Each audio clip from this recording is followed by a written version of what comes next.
Welcome to the European Wellness Academy. Today we have Miss Stacey Shah, who is with the Energy Source. Yes. Yeah. What are the concerns or decisions that therapists would want the parents to know about speech and occupational therapy before even engaging in one? I think, especially when you're talking about the autistic community, then one of my, not concerns, but one of the things that I really do want parents to know about is the length of the therapy. So today I wanted to just talk a little bit about autism, and in particular I want to talk about some signs and symptoms of autism. So just before I kind of launch into that, I do just kind of want to emphasize that I am a speech and language therapist, but we don't diagnose autism. There is sometimes a bit of misconception. How do we teach reading to autistic children with GDD? Do you teach reading? Not my specifically. But we do work on, OTs do work on skills, underlying skills that would be needed for reading. Yeah. So that would include things like visual perception. Yes. So the child would have to be able to make out the different shapes and copy and imitate forming those shapes. So this requires a lot of visual perception skills. Sure. And again, reading also requires attention skills as well, being able to sit down.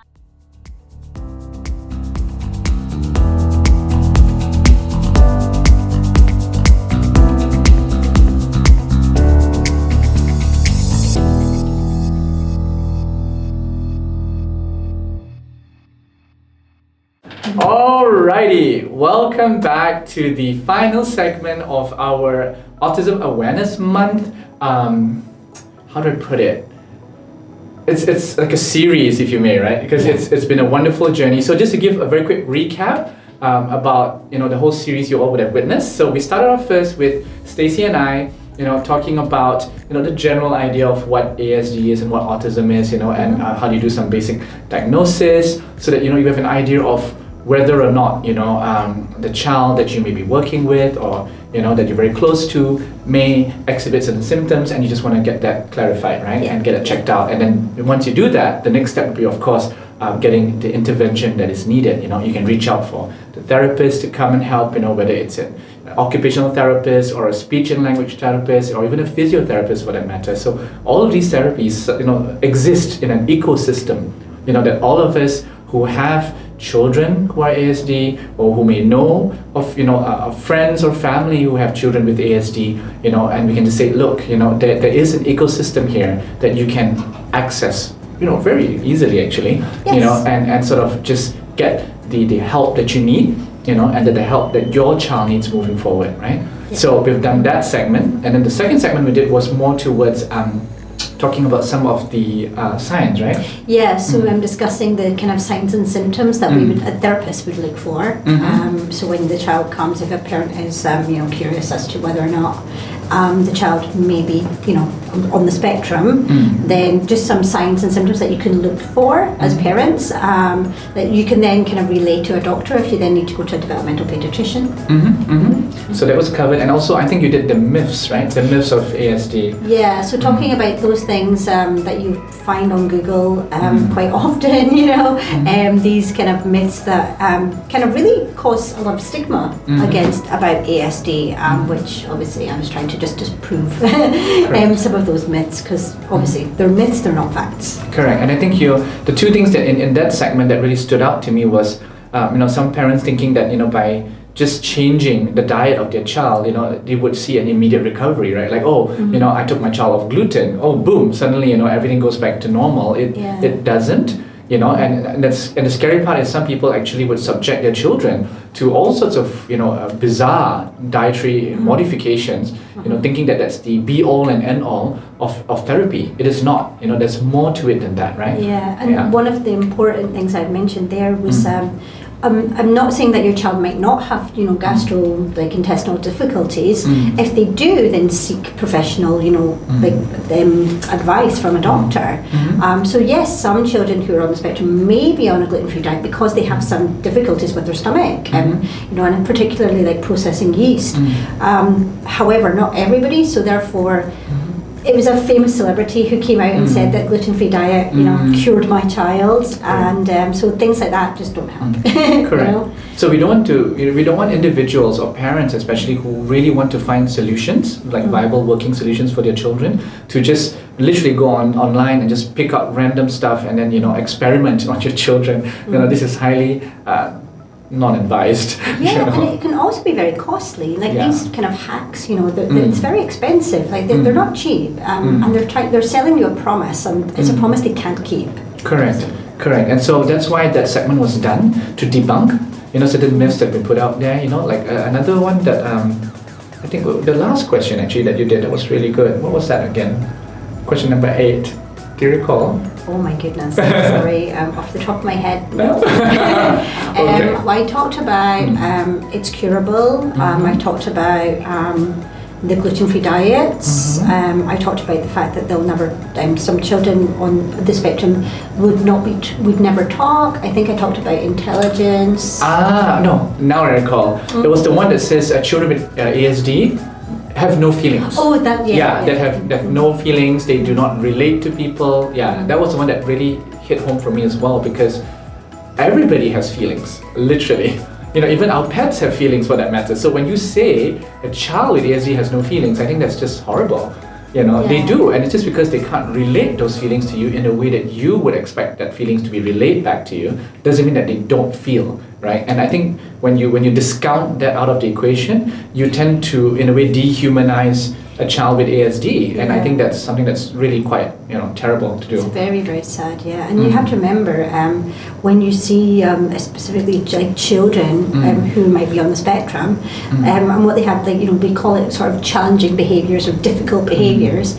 This is them expressing their emotions. So that's we always have to be remembering that they're expressing something. They're expressing they're not happy with something. They're expressing they are happy with something. So it's very important to be aware of that. So yeah, and that one for me as well. It was I think I even mentioned because for me when people say that, I find it really heartbreaking. Correct. Yeah. So that was a brilliant segment, Stacey. So we did that, and then on the third segment, we actually went over to the energy source over in Bangsar. It's an amazing place. It was my first time there. Yeah. I was blown away by the space.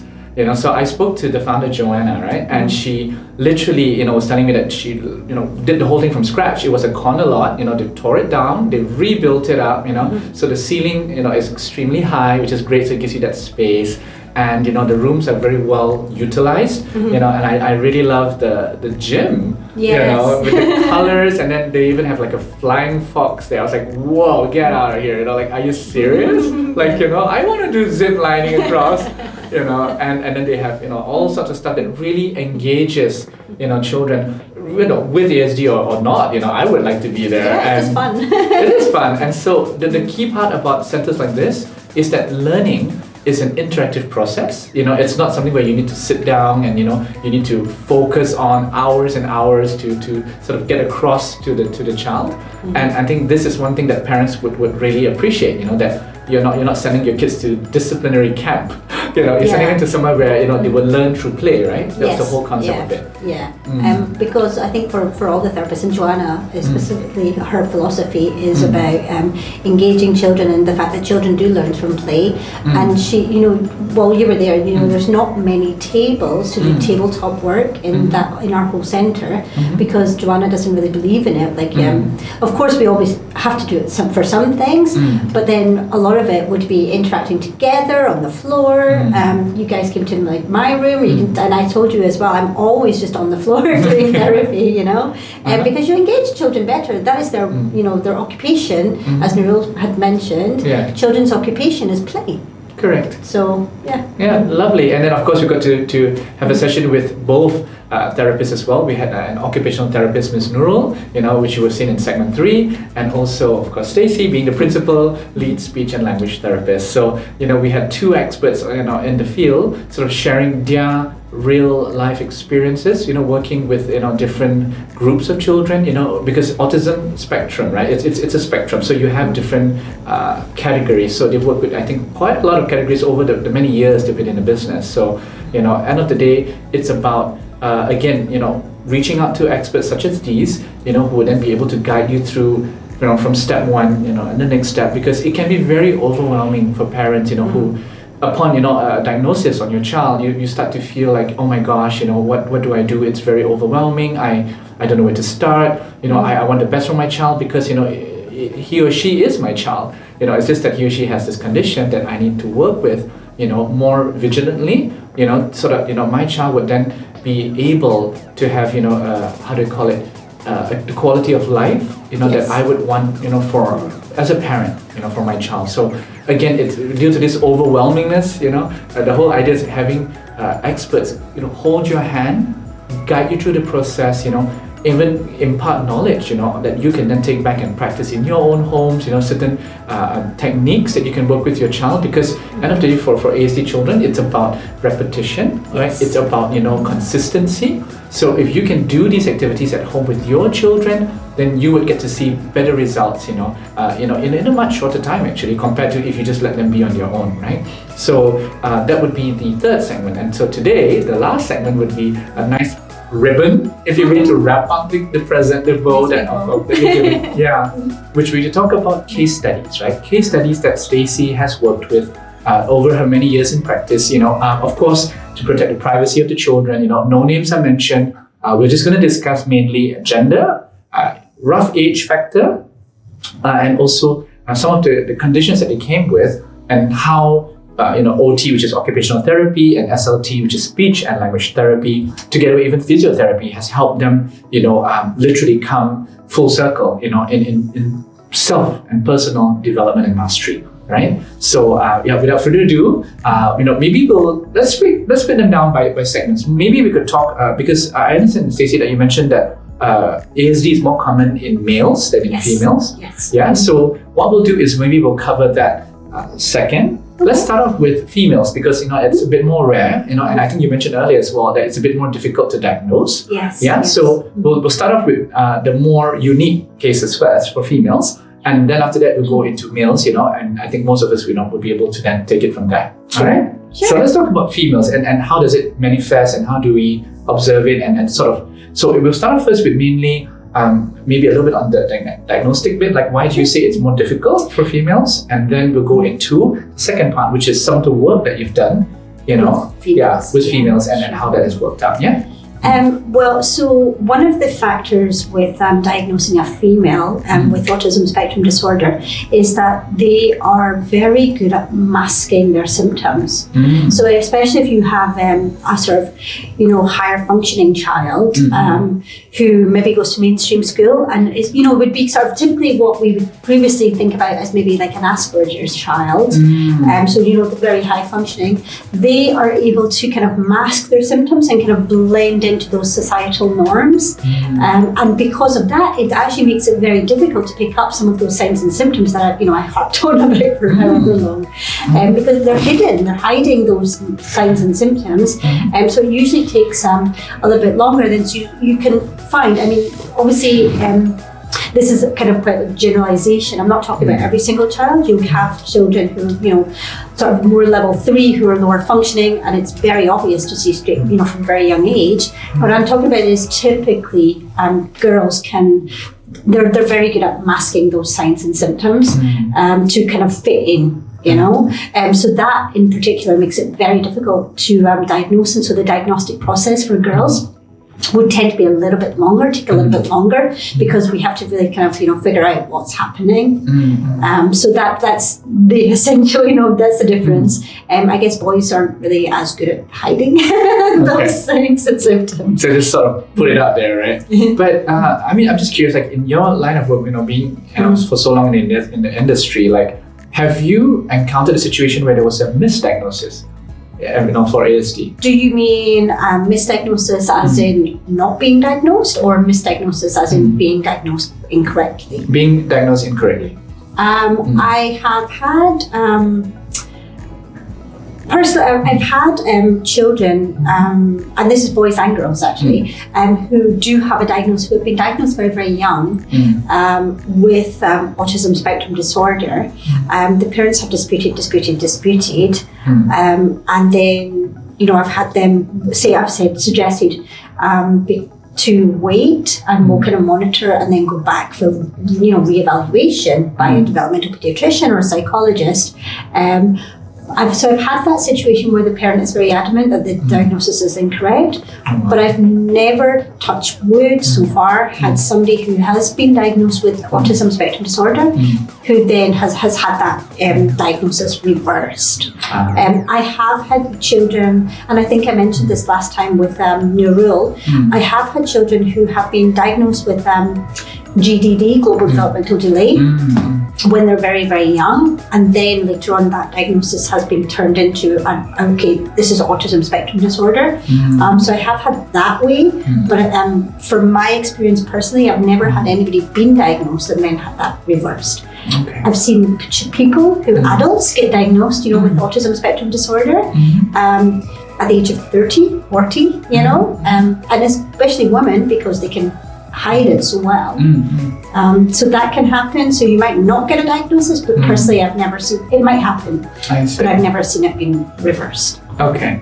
Yeah, why I said was because I think some parents might have this hope, right, that, oh, you know, maybe now my child is diagnosed and then maybe, you know, it's a misdiagnosis. So why this is quite dangerous is because then we go down this rabbit hole, if you may, of self-denial, you know, where you would live in this alternate reality, you know, where, oh no, my child's perfectly fine, you know, he's just a little bit like that, he's just different, you know. And then why this is very dangerous is because when you go into this alternative reality, right, and you think that everything is rosy and that, you know, the child is just different and, you know, and not in need of any specific attention or care, that's when the problem starts, because then, you know, you would be in a way disadvantaging the child, because the child would not have, you know, the opportunity to have that early intervention, you know, where then, you know, they would not have their social skills, you know, impaired worse, you know, in later parts of their life.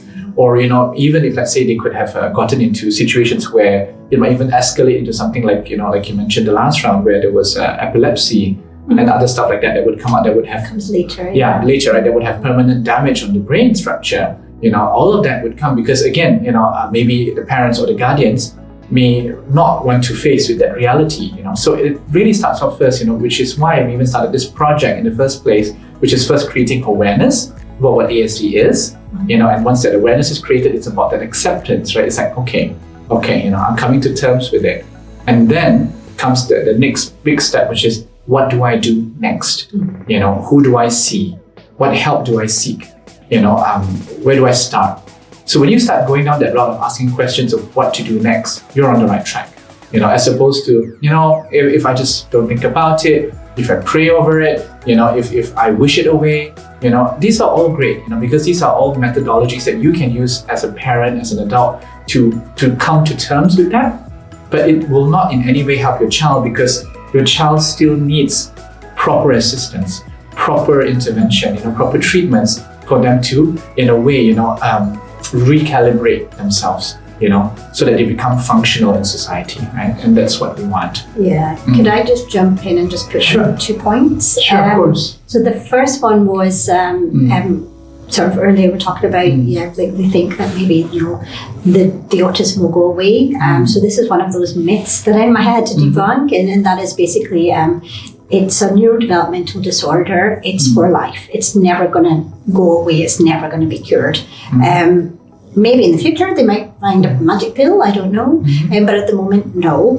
And then the second point, I just kind of wanted to sort of jump on in. Sorry, is that autism spectrum disorder is a spectrum disorder, so it ranges from, you know, very low functioning children who need a lot of support to very high functioning children who need less support. So with that being said, whilst kind of previously you asked me about diagnosis being overturned, and whilst you might not necessarily get the diagnosis overturned, currently the DSM-5 has 3 levels of autism like diagnosis, level 1, level 2, level 3. Level 3 being the most severe, the kind of more low functioning, higher support level. You can go back with the right therapy, with the right, intervention. You can get your child from that level 3 to a level 2, and then potentially even to a level 1. So whilst they're always going to have that diagnosis, and that it might change slightly with that level, and that would be that the level of support that they're requiring is being reduced as they're having the intervention. Beautiful. So there is that. That's how you sort of measure the progress, right? You can say, because again, it depends on which level that your child is in when they first come in. So again, centers, where Stacey is attached to, like for example, the energy source, right? So they have this full ecosystem there that will sort of help your child sort of just move through the motions of it, right? And so again, as a parent, I think the main thing that you want to see is my child is progressing. It's like, before that, maybe he or she couldn't do ABC. And after coming for therapy, now my child can do ABC, in a way that they can express themselves, they're comfortable, and most important is they're happy. So I think a lot of times ASD children are very frustrated as well because the world doesn't get them. They're trying to communicate, they're trying to reach out.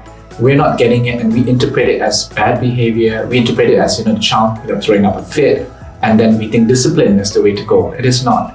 It is about understanding and acceptance, right? So end of the day, why we're doing this whole segment again is to just drive home that point that you're not alone in this. There are many, many, many, parents out there just like yourselves, who are going through the same challenge. In fact, I think autism, right now, or rather ASD per se, it's so common that maybe 1 in 40 births, you would have that already. There'll be one child on the spectrum regardless.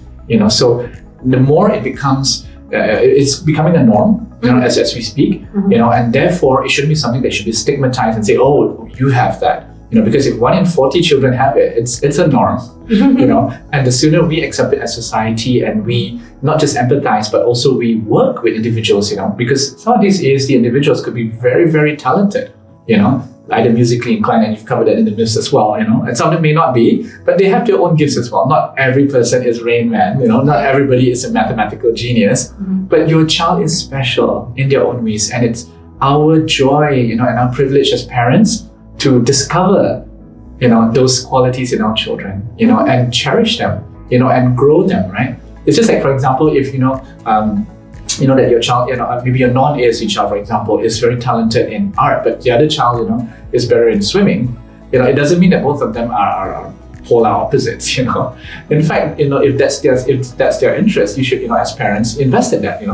Put swimming lessons. Give them art lessons, make them become the next Picasso, right? And that's the whole idea of it, right? Like you want to continue to nurture, right, those inner gifts and talents. And the same thing also applies, for both non and also with ASD children as well. They have their gifts. As parents, it's your privilege, like I mentioned earlier, to discover those. It's a journey, right? And it's all part of parenting, end of the day.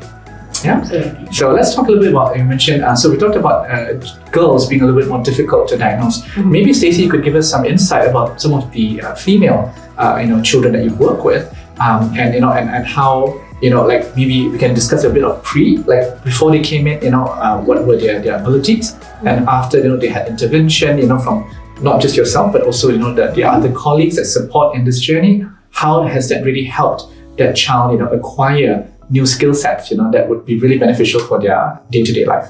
Sure. Yeah. Well, I think for me personally, I'm quite lucky with the fact that I actually surprisingly have quite a number of girls on my caseload, which is not usual, and especially like in the autistic community, like I said, it's predominantly male, and yes, most of my caseload would be boys, but I also have, quite a few girls. So for example, I will discuss one of the children that I worked with, who's a young girl. She came for speech and language diagnosis, speech and language therapy assessment, when she was 3.5, and now she's about kind of 6, 7. So you can see kind of, the journey there.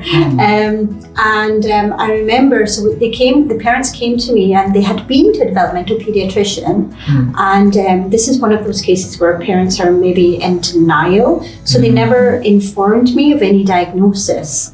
They just came to me with the child has a speech and language delay, or speech delay. So the child was very active. I mean, 3 years old, you kind of expect that anyway. She was completely non-verbal. She had difficulties with emotional regulation. She was like, jumping on sofas and was really struggling to even sit down for, 30 seconds to 1 minute. So I don't know if I've mentioned this in one of our previous segments, or maybe last week with Nurul, but for me personally, as a speech and language therapist, I do require a child to be able to sit for at least 30 seconds to a minute if I'm going to do speech and language therapy with them. If they can't attend to anything, then you're kind of wasting your time, which is then why I would sometimes, with situations, and like this situation, what I had to do was refer to occupational therapy to work with the occupational therapist first, get them at that place where they're ready for then coming back to speech. And then, OT and speech work kind of simultaneously, and we work closely together. So this child in particular, she came for the speech and language assessment. I had to do a bit of research myself and, contact the developmental pediatrician, find out what was happening. And yes, unfortunately, it was a case of denial with the parents. So sometimes parents are just not ready to accept that diagnosis, and we have to give them time. So I'm not going to force them and constantly say, your child's autistic or, anything like that. Let's just work with what we have, So currently she's not speaking, but she's also not able to sit down, and for me to help with that. So let's go to occupational therapy. Let's kind of, work on those sensory difficulties that she had, very serious, very high sensory processing difficulties. So let's work with that, and then once she's done a bit of intensive OT, then you can come back when she's ready. So this all kind of happened, and this is obviously a few years ago. So she did some intensive occupational therapy with a colleague of mine, then came back and was doing some speech and language therapy, able to sit down more so we could do a bit more kind of focused tasks, focused play, structured play, working on some imaginative play, etc. And slowly we started working on, functional communication, which I always harp on about. So things like being able to request, she wants to play with this toy, she wants to drink water, she wants to eat some food, these kind of daily things, or she needs to go toilet, for example, and working on, the functional communication so that she can actually request her needs and wants. And slowly we started to kind of build on that, still working with the occupational therapist. And then she started she started ABA therapy as well, which in this case I would say was quite beneficial. So she kind of got some of the academics as well from there, and then kind of working together, the three, therapists, or 3 groups of therapy working together. Then, she's come a long way. I still see this child. She's made really, really good progress. She's gone from saying, virtually 0 words at the age of, 3.5, not being able to sit down and focus on tasks, to now being able to sit, focus, eye contact is great. She comes in, she's like, hi Stacey, she greets me. She's working on her sentence side, like, increasing her utterance side, building her expressive vocabulary. She focuses very well. Of course, we still have some of those instances where she kind of gets very excited or, and wants to jump or whatever, but we incorporate that by working with occupational therapists. I've incorporated that in my sessions. But with regard to the speech and language progress, it's quite remarkable, going from non-verbal, which was classified as, to emerging verbal, and then to verbal. She's now verbal. So you can see it's gone like the full range, right? From not speaking at all to now being able to speak very confidently. And she still has a way to go. So she still, needs some prompting to answer questions and things like that. But, from where we were to where we are is a huge difference.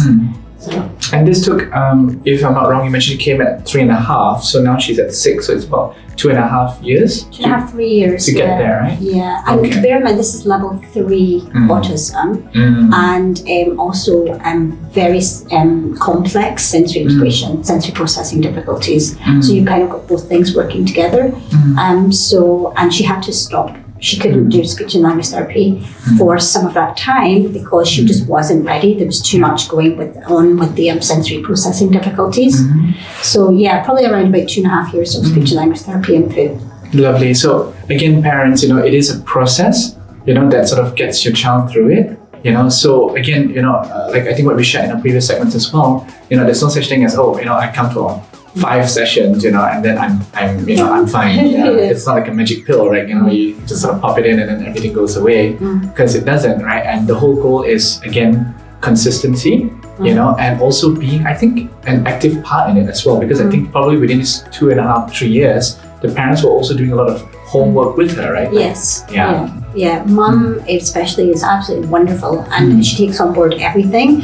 And bear in mind that we have kind of gone through this past year where, there was a time where, we couldn't leave the house, so she couldn't come to the centre for therapy. So actually, she did teletherapy with me, which initially I thought might be quite challenging, keeping, that attention, because she's quite young, she's still like, working on building those attention skills. But actually, Mum sat with her during the sessions, and Mum was amazing. She got really focused, so she was able to do a good 40-45 minute teletherapy sessions, which is amazing.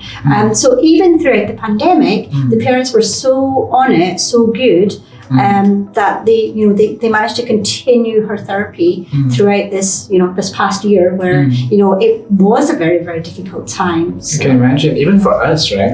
As adults as well, like when you ask me to sit through a Zoom meeting, longer than half an hour, I'm zoned out, because our attention span maximum is 45 minutes, right? As adults, and so ultimately, I think for an ASD child, to be able to engage with you for 45 minutes online, that itself is a huge accomplishment. Green screen, different activities. We have to be even. I'm one of those therapists who's quite kind of bubbly and quite sort of loud and like playful. Anyway, so you have to just kind of enhance that a bit more as a therapist, so to try and really, really, really engage the child. And so just to kind of add as well with this particular client, like I said at the beginning, the parents really were in that stage of denial. They didn't even tell me about the diagnosis. So it took some time to kind of build up that relationship with the parents and to be able to actually discuss with them about the diagnosis, what that really means and everything. And I would just like to mention that they have turned a corner with that, and they are not only kind of accepting, but they're really kind of understanding of what this child's needs are, and how the best ways that we can work with her in order to give her the best quality of life. And she's a happy, gorgeous child. Yeah, that's amazing. So we've gone through the whole journey, not just with the child, but with the parents. Correct. Yeah, so it is, again, a family project, right, for everyone, even including the siblings, actually. So, I think you will work with the parents. I think sometimes if, let's say, they are very much close to the siblings, maybe even the siblings can also assist, the older ones especially, right? Because, again, it's repetition, and it's most importantly compassion. I think in this whole journey, because it's so easy to just say, you're not getting it, you're not worth it. It's just so easy to just shrug it off and just say, I want to work with people that, are giving me less challenges. But no, it's not. It is a journey, it is compassion, and it is love at the end of the day that will see you through this, and again, it's very normal because every parent loves their child, right? So I think that would be a very good case study. Thank you for sharing that for females. So let's talk a little bit more about males then, because the population is bigger, I think, for males. Why is that so actually? Why are males more susceptible to autism or ASD for that matter? Autism. Well, it's neurological, but I guess there will be a link between better speak to doctor. The chromosomes, probably. The chromosome, yeah. The XY, XX. Yeah. Okay. So again, because some parents I think would probably ask that. And because I think you find actually, and certainly in case of speech language communication difficulties, then usually the prevalence, apart from selective mutism, as far as I'm aware, some people do fact check, I don't want to fake news it. But apart from selective mutism, I would say that most of those speech language communication difficulties are more prevalent in boys, and there is a link with the XY chromosome. Understood. Yeah. So this is something you can probably check out with your doctors as well when you send to a pediatrician, for example, for a checking. Again, it's just for our knowledge, really, because I think the more we research it's not about the empathy we get, but it's also the knowledge that we have as well. So we know, oh, okay, you know, my child is doing this because, you know, like for example, you know, if they're in a shopping mall, right, we discussed in previous segments as well, you know, if they start to, you know, roll on the floor or cover their ears or their eyes, it's because it's a sensory overload. You know, there's just so much stuff bombarding the child from every angle, right? From the noise they hear from, you know, shops and people talking really loudly and all the bright lights that's flashing in their faces, it's really quite intimidating. So again, if parents have done their research on it, they go, okay, this is sensory overload, you know, I'm just going to quickly hug my child, cover them up, you know, and so that they don't, you know, make them feel secure. Yeah, and make them feel like I'm here, you know, mommy's here. You know, instead of just going, oh, that's not my child. You know, when you calm down, I'll talk to you. It's not like that, right? So again, this comes through research, it comes through knowledge, right? And that's why segments like this, you know, we really hope would open the dialogue actually, you know, or maybe just start the ball rolling, you know, for you to start doing your own research, talking to experts about it, you know, and being able to sort of navigate, you know, between the how do I put it? The woo-woo areas, you know, which is, oh, you know, let's do this and let's see if it happens, you know, and going more towards a more proven methodology, like what Stacey just shared, where, you know, child comes in level 3 and then sort of moves her way up, you know, because again, there's a system to how this is done, you know, there is no shortcut.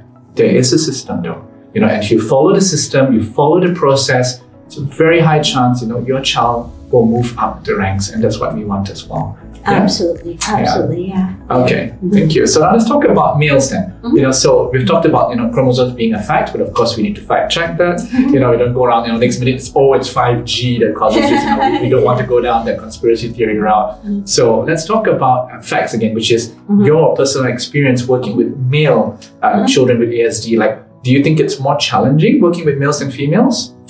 I mean, I find personally my caseload that I've kind of worked with over the course of time, I find sometimes the females struggle a little bit more with some of the emotional regulation, and especially because I have a couple of sort of, you know, teenage girls who are on my caseload.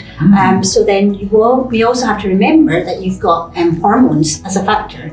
So remember, even though cognitively they might not be a teenager because they have some, you know, difficulties, but you know, developmentally in their body, they are a teenager. And so those hormones are, you know, racing, and, you know, especially once they get to that kind of age where, you know, they're becoming a young woman.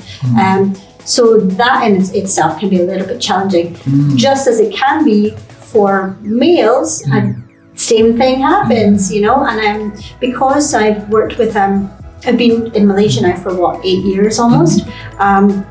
And so some of the children that I've worked since day one when I came here. So they would be kind of classed as those level 3 children. And so they were young children when I worked with them, but now they're kind of, you know, teenagers. And so, you know, going through puberty, and of course, that in itself can be quite challenging, you know, having to do social stories, you know, with children who are kind of low functioning on the spectrum, trying to help them to understand that it's not quite appropriate to touch yourself in front of everybody, and you know, things like that. So, but then, I mean, that's both sides, both female and male, and that can be one of the challenges. For me, I'm quite a small person. I'm quite short and I'm quite small. So sometimes, like, you know, when the children get a little bit older, then I've had to deal with some challenging behaviors, and I find, especially with the boys, that they tend to be bigger than me, quite young. So like maybe 10-year-olds is already my height. So and especially if they have some sort of, you know, challenging behaviors, then I have had that where they are a bit stronger than me. So that can be a little bit tricky, but just I have to know how to work on, you know, not having those behaviors in my session. So just trying to keep the child, like, you know, nice and calm and working on that. And that's why I work very closely with occupational therapists. Nice. So again, you know, we're talking about the ecosystem that supports your child's growth, right? So maybe you could share with us one of the, maybe on the top of your head, you know, one of the case studies that you've sort of worked on with male children, because I understand that you have more male student children as well, and so it's more like, maybe you could sort of talk about either an individual, or you could even talk about in general, like, you know, maybe sampling of 3 children, for example, and how, you know, or less, you know, you would know better on how that journey sort of went, like, okay, you know, from again, level 3, how, you know, they've now moved gradually to level 2 and now to level 1 in terms of functionality. So, I can probably talk about, sort of, you know, 2 different aspects of it. So maybe the first one I will talk about is not such a success story, but, you know, we have to be very honest. And then I can talk about a kind of more success story. That's nice. Okay. So the first one would be a slightly older child who's sort of now sort of early teenage years, was diagnosed with autism spectrum disorder at the age of 2 or 2.5. Had speech and language therapy for a year or 2 when he was about sort of 2 to 4. Then was put into local government school.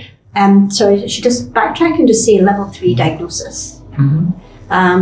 So very, very, very low functioning and very poor receptive language skills. So understanding, no communication skills.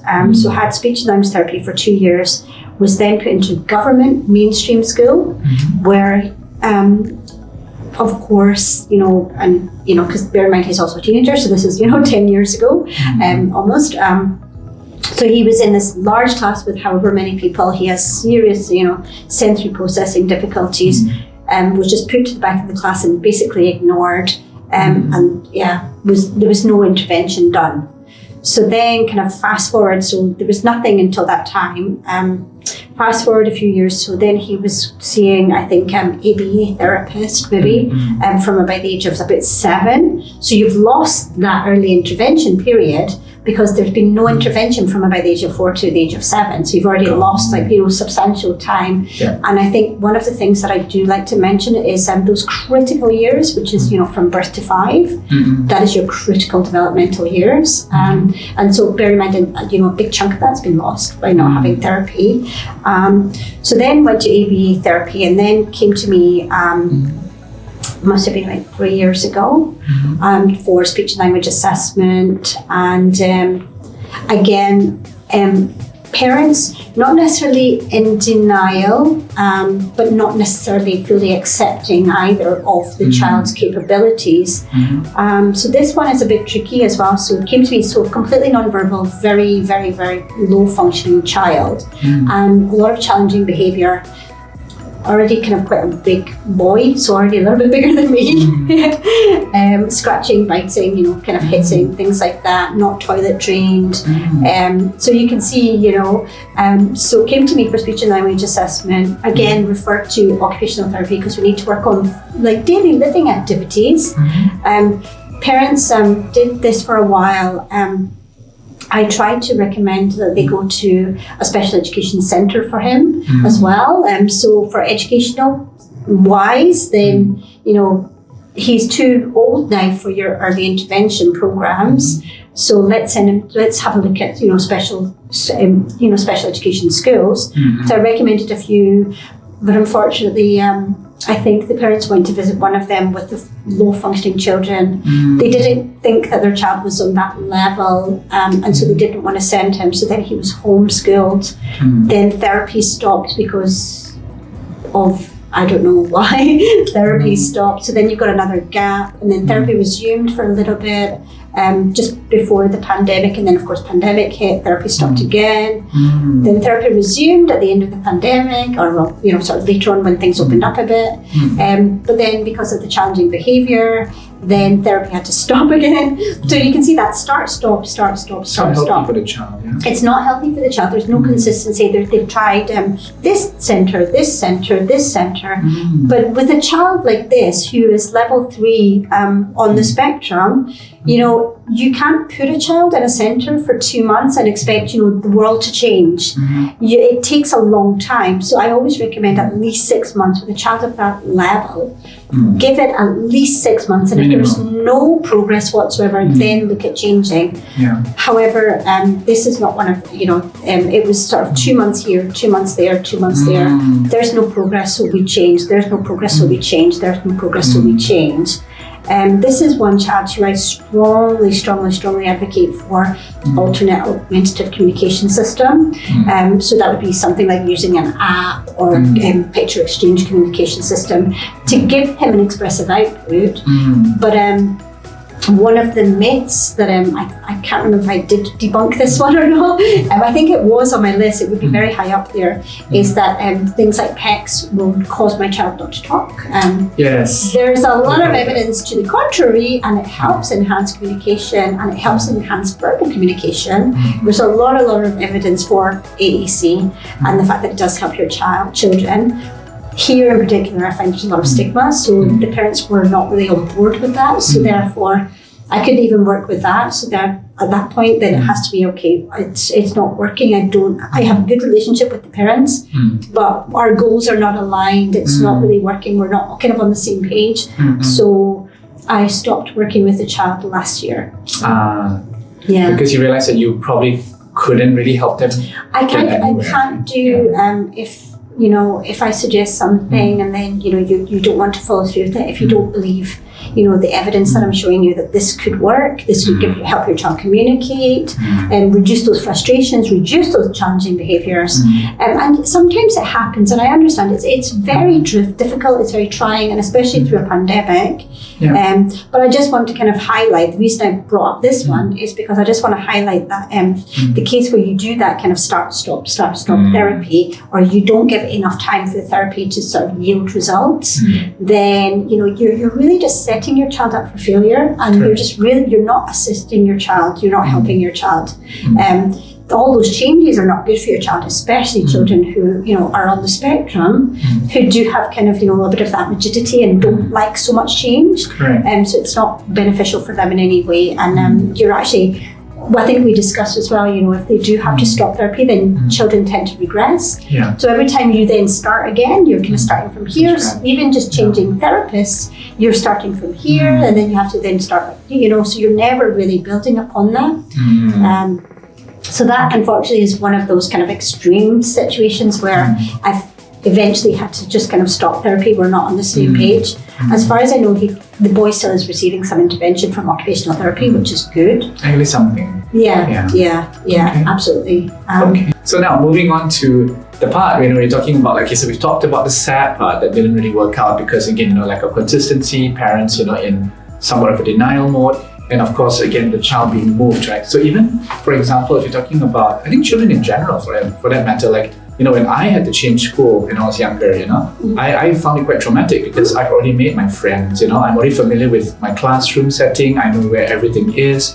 And suddenly now I have to relearn everything again. I have to go and make new friends, I have to, again, get to know my teachers. It was a very tedious process even for me personally. So I can imagine, especially even for ASD children as well, being moved around, because one center didn't perform, up to what the parents thought it would. And then, trying out another therapist A, and then going to B, and then going to C, and then going to D. And I mean, literally it's like, running from home to home, literally, and it can be very, very traumatic, I would imagine, for the child. So let's talk about, the one that you said you're very, it's like how do I put it?